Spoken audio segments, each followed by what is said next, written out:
शूरवीर में अब आगे सुनिए। डॉलर सिर्फ ग्रैंड मास्टर और उसके साथी ही नहीं, वहां मौजूद बाकी सब लोगों को भी अपनी आंखों पर विश्वास नहीं हो रहा था।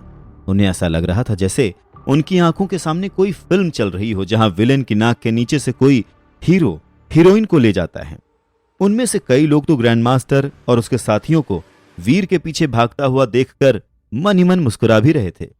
सभी के मन में बस एक ही सवाल था कि आखिर वो रहस्यमयी इंसान है कौन जिसे जय ने डॉलर कह के बुलाया था।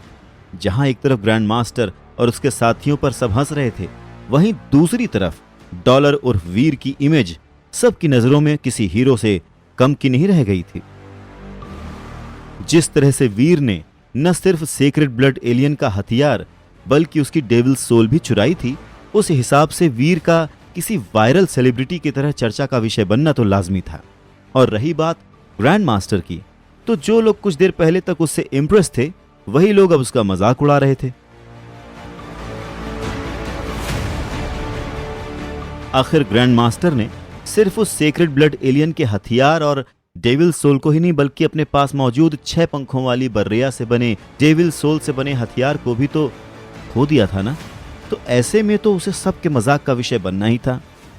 कुछ को तो यहां तक शक था कि कहीं इस हादसे के बाद ग्रैंड मास्टर अपना मानसिक संतुलन न खो बैठे। सब लोगों के बीच चल रहे इस डिस्कशन में एक बात कॉमन थी, और वो थी डॉलर की असली पहचान क्या है।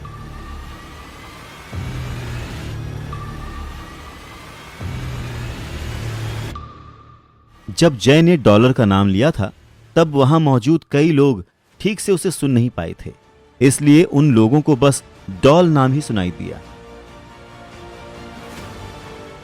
भले ही यह नाम सुनने में सभी के लिए अजीब था, पर डॉल या डॉलर नाम के इस आदमी ने जो कारनामा किया था, वो इस नाम से भी ज्यादा अजीब था।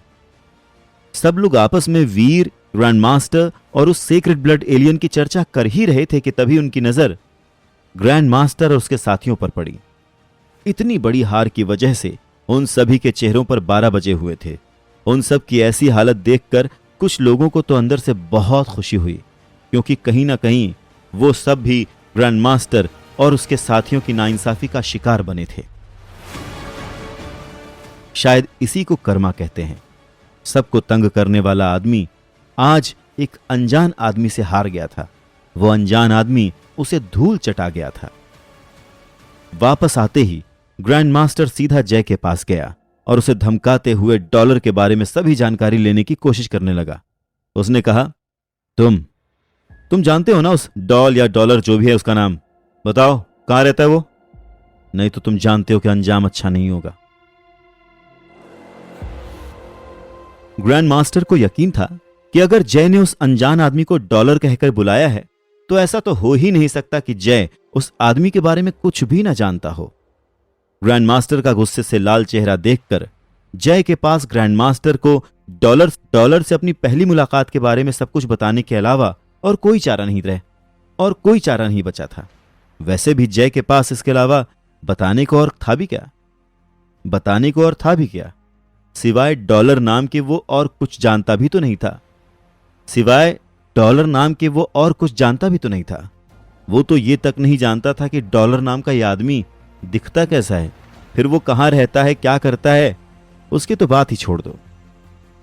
ग्रैंड मास्टर को जय की बातों पर भरोसा तो नहीं था, पर वो और कर भी क्या सकता था। जय अवनी के गैंग का आदमी है और इसीलिए ग्रैंड मास्टर उसे ज्यादा धमका भी नहीं सकता था। अगर जय उसकी अपनी गैंग में होता तो ग्रैंड मास्टर उसे उल्टा लटकाकर सब सच पता कर लेता, पर अभी वो कुछ कर नहीं सकता था। और इसकी 2 वजहें थीं। पहली, वो अवनी पर अपना इंप्रेशन खराब नहीं करना चाहता था।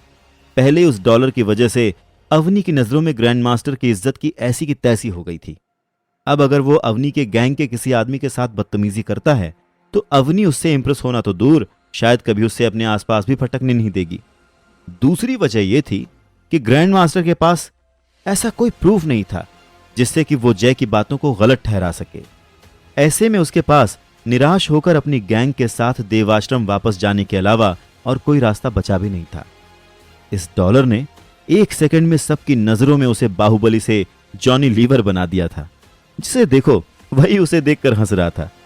पर यह बात अलग है कि किसी की भी इतनी हिम्मत नहीं थी कि वो ग्रैंड मास्टर के मुंह पर हंसे। लेकिन अपने कमरे को अंदर से बंद करके बैठे ग्रैंड मास्टर ने मुट्ठियां भींचते हुए खुद से वादा किया, डॉलर, तेरी वजह से आज सबकी नजरों में मेरी इज्जत की ऐसी की तैसी हुई है, और तो और अवनी पर मेरा इंप्रेशन भी खराब हो गया। कसम है मुझे, जिस दिन भी तू मेरे हाथ लग गया ना बच्चा, उसी दिन तेरे टुकड़े टुकड़े करके उन्हीं टुकड़ों से यहां के एलियंस को ट्रीट दूंगा, नहीं तो मेरा नाम भी ग्रैंड मास्टर नहीं।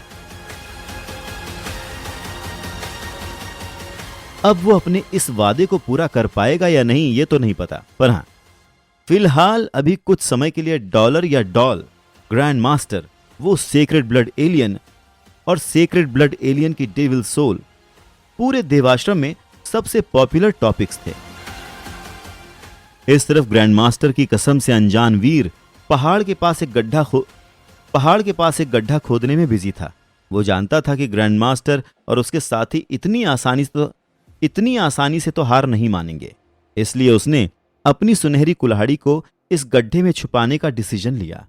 इस तरह से अगर ग्रैंड मास्टर और उसके साथी देव आश्रम में मौजूद बाकी लोगों की तरह उसकी भी तलाशी लेते हैं तो उन्हें वीर के पास कुछ मिलेगा नहीं, और ना ही उन लोगों को वीर पर शक होगा, क्योंकि अभी भी वीर उन सब से मुकाबला करने के लिए पूरी तरह से तैयार नहीं है।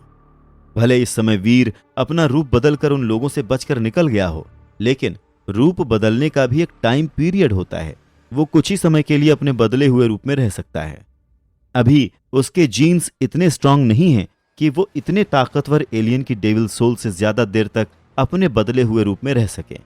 जितना ज्यादा ताकतवर एलियन होगा, वीर को उतने ही ज्यादा जीन पॉइंट्स और उतनी ही ताकतवर बॉडी की जरूरत होगी।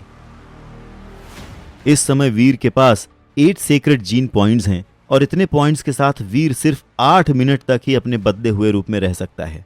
इतना समय उसके लिए ग्रैंड मास्टर और उसके साथियों से बच निकलने के लिए काफी था, लेकिन उन लोगों का मुकाबला करने के लिए उसे और जीन पॉइंट्स की जरूरत थी।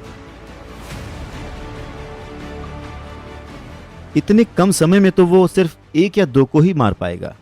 उन सबसे मुकाबला करने के लिए उसे अभी भी और स्ट्रांग होने की जरूरत है। अब डेविल सोल को तो कोई तब तक नहीं देख सकता जब तक कि उसे बुलाया ना जाए, पर सुनहरी कुल्हाड़ी तो इनविजिबल नहीं हो सकती ना। आज नहीं तो कल सबको उसके पास वो सुनहरी कुल्हाड़ी दिखी जाएगी। उस पर से इस बार उसने ग्रैंड मास्टर की गैंग के साथ साथ अवनी और भीम की गैंग से भी पंगा ले लिया है। भले ही उस सेक्रेड ब्लड एलियन को अधमरा ग्रैंड मास्टर ने किया हो, पर इस मिशन में तीनों गैंग शामिल थे, इसलिए उस सुनहरी कुल्हाड़ी के मिलने से उन तीनों गैंग का बराबर का फायदा होता। पर ऐसा हुआ नहीं, और अब वीर ने एक नहीं बल्कि तीनों गैंग से दुश्मनी मोल ले ली है।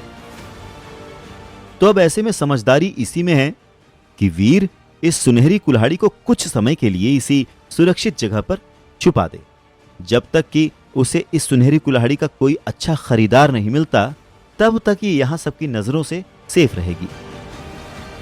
इस सुनहरी कुल्हाड़ी को बेचकर मुझे आसानी से 2 करोड़ तक तो मिल जाएंगे, और मेरे पास सुनहरे कछुए का जो सामान पड़ा है उससे मैं आसानी से 1 करोड़ तक कमा सकता हूं, यानी कि घर की प्रॉब्लम तो सॉल्व हो जाएगी।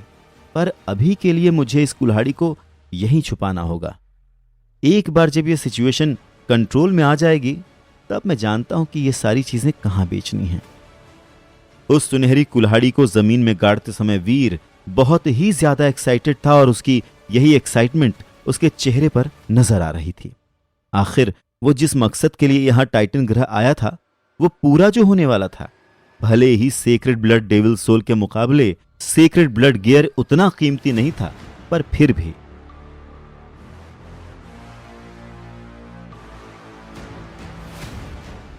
इसलिए वीर इतना खुश था कि इस कुल्हाड़ी के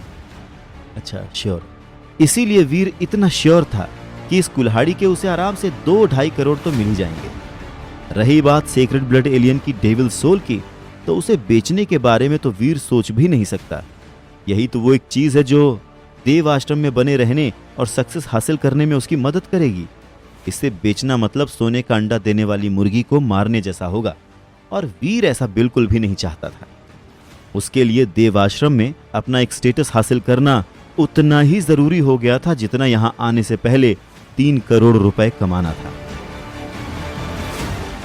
अब जब उसके और 3 करोड़ रुपयों के बीच में ज्यादा दूरी नहीं बची है, तब वो सारा फोकस अपने फिजिकल डेवलपमेंट में लगा सकता है। पर जिस जगह पर उसके इतने दुश्मन हैं, उस जगह पर वीर कैसे सरवाइव करेगा, ये सुनना दिलचस्प होगा।